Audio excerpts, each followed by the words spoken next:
Hello tacticians, it is Nox here and we are a mere 2 weeks for the final time that Aun'Shi will return as a legendary event, and as such I thought I'd go over some of the more recent characters we may wish to gear up to be of use in the legendary event.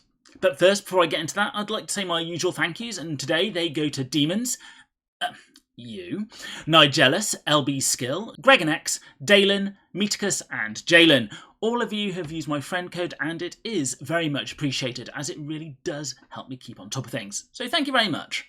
And before we go into this, I would also like to announce the winners of the Marnius Calgar competition. And the winners are Lex C 5715, Z Big New Garstecki and Scaran Wolfbane. All three of you have won 50 shards for Marnius Calgar. All that you need to do is email me at my email address below. Congratulations guys, and I hope this gets you closer to that unlock. So which characters have been added since the last time we saw Aun'Shi? Well, it's quite a simple list. It's all the Tyranids and the Adeptus Mechanicus. And to be honest, the star of the show is the Tyrant Guard, and we'll go into his kit just in a second. But he can be used in 11 of the 15 missions for Aun'Shi, so if you've got this guy leveled up, you're certainly going to be in a good position. Of course, the rest of the Tyranids are very good as well. They can actually be used in all sectors and for a good number of missions for all of them. As such, if you have your Tyranids leveled up in general, you're certainly going to be in a better position than you probably were the first 2 times that Aun'Shi came around. And what about the Adeptus Mechanicus? Well, they are used in less sectors. They can't be used in beta whatsoever. But Tangida can actually be used in every single mission in Gamma, which is quite impressive considering he's a brand new character.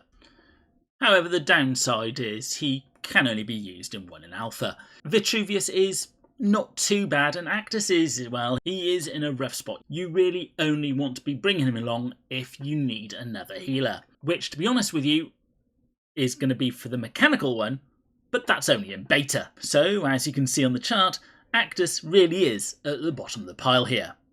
So what makes the Tyrant Guard so good? Well, I've got a bit of levelling up to do for his active and passive abilities, but it's his passive ability here which is what I think is going to be making him very, very good indeed in the legendary events. And it's the Guardian Organism. At the end of its turn, if the Tyrant Guard did not move, or it's within Synapse range, so if it's within range of the Winged Prime or Neurothrope, then it and any friendly units affected by its big target trait take 29% less damage, and that will go up to 31% just by me investing 1 more upgrade, which I think I'll be doing. Up to a maximum of 347 damage per hit. Now, it's this ability which is going to make him absolutely fantastic in the legendary events, because quite often you are struggling to offset how much damage the enemy do, and if all of a sudden they just do less damage, it's going to make them a lot easier, especially if you've got a healer nearby just to top him up. And then Death Leaper. Again, it's the passive that you want to concentrate on. Death Leaper can heal himself just by moving, which again is a fantastic trait to have in a legendary event when it's all about trying to survive against all the damage you take. Of course, he doesn't play so nicely with the Tyrant Guard because Death Leaper wants to move, the Tyrant Guard doesn't. Moving on to the Neurothrope, it's its active, which is what you'd want to be concentrating on here if indeed you are taking in the Tyranids, because of the fact that it will heal adjacent Tyranids next to it, which is quite a nice little bonus to have, even though it can only be used the once. And even though he's the bottom of the list, the Winged Prime is certainly going to help because of both of his skills.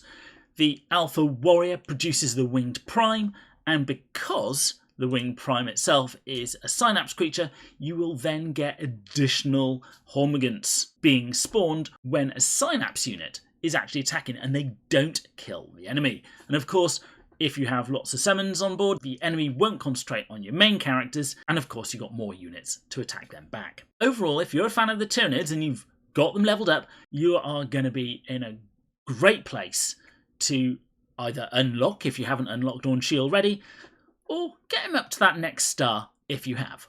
So with all this talk about Aun'Shi, is Aun'Shi actually worth it? Well, unfortunately, he's not used, to my knowledge, in any guild raids. But he is used in the tournament arena.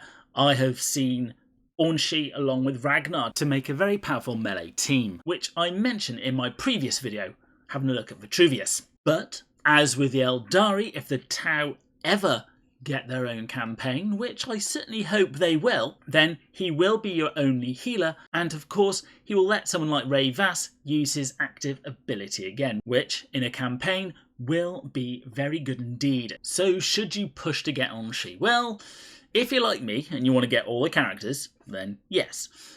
If you just want to focus on your favourite faction, then no.